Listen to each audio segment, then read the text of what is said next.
What is up, guys, and welcome to another episode of Boosted Rides and Power Slides. And today we are going to be going over why I picked the Genesis Coupe. Let's get it.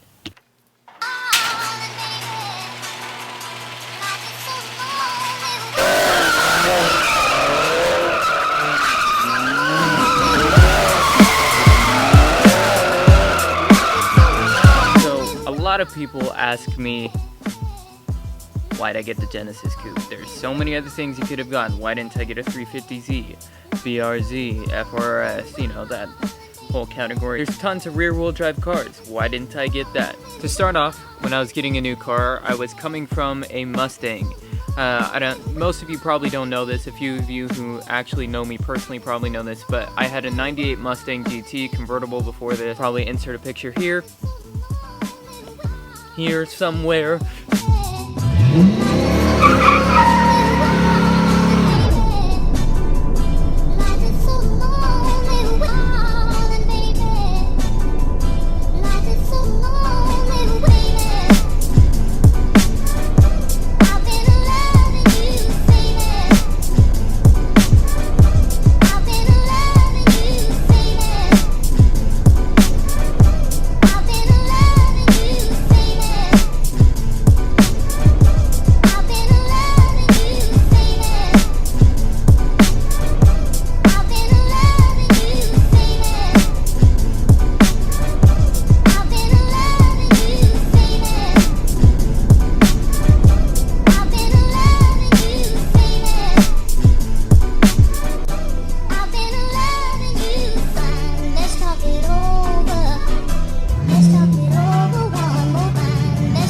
You get the idea? Well, that's my 98 Mustang GT.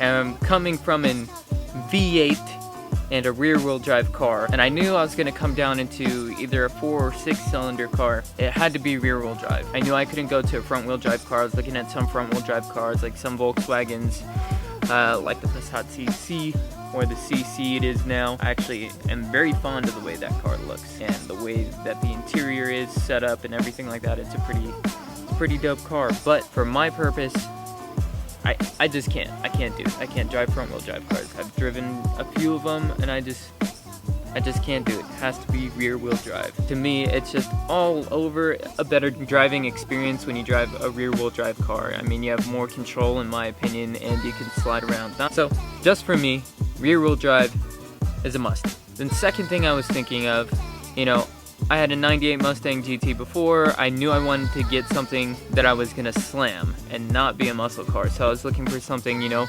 and in doing so, I also wanted to be different. So I knew there are tons of people who do 350Zs. Don't get me wrong, I love them. I've wanted one for a long time. My buddy had one, and they're just cool. They look awesome, but tons of people do them. Everybody does 350Zs. Then another car I was thinking about was in the 350Z family, like Nissan, more of an Infiniti, a G35, G37. Tons of people ask me, why didn't I get that? My car kind of looks like that.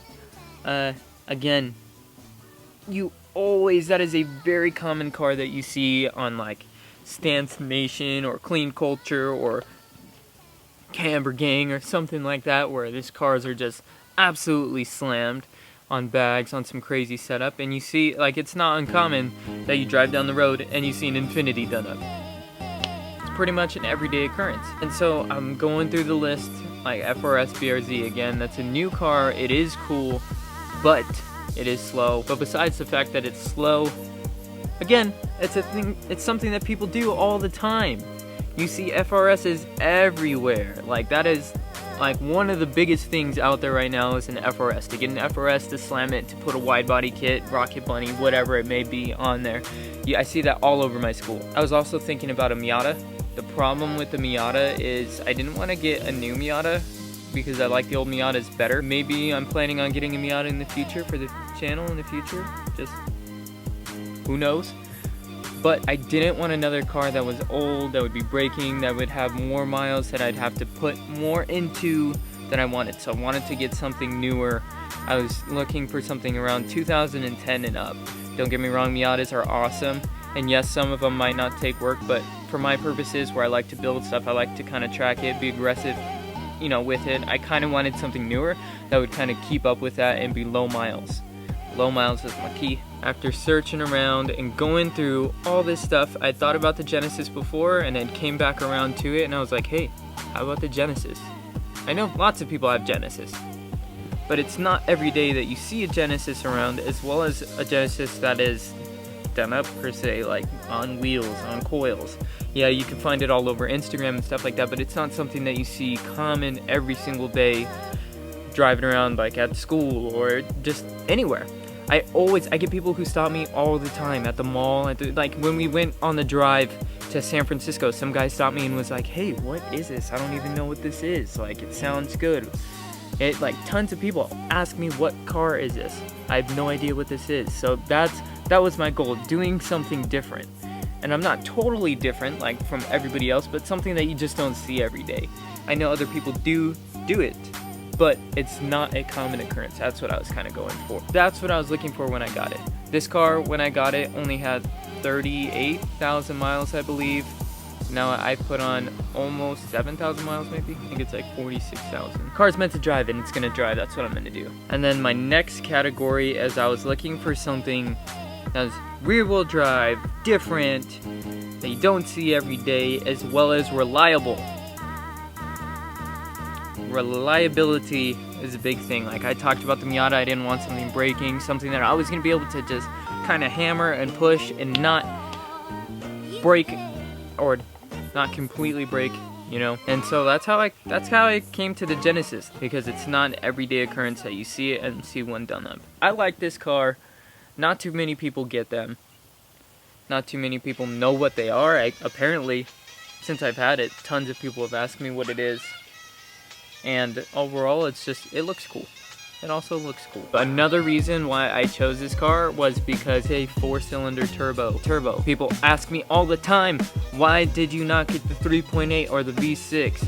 And for me personally, yes, I'd love to get the V6, but it's kind of like that makes power, and then you'd have to spend a shit ton of money to make it go faster and make more power. Whereas this car, I can build it, or this engine, the 2.0T, can be built relatively cheap and make just as much power, if not more. I'm not saying that the V6s can't make more power, but I feel like the turbo engine makes power more easily as well as a lot cheaper. It makes power. It's proven. People do it all the time. They make power. And I'm a big turbo guy.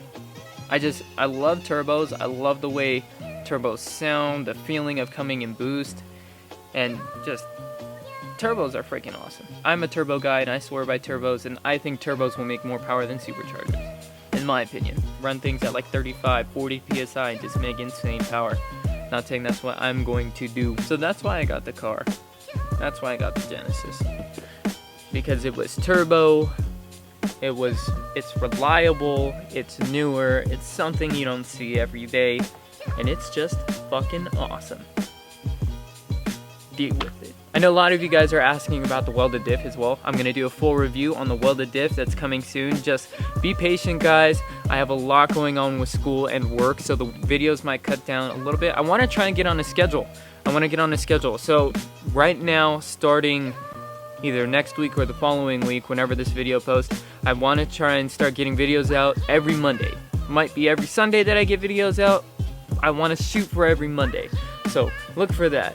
Every Monday, boosted rides and power slides. That's what we're looking at.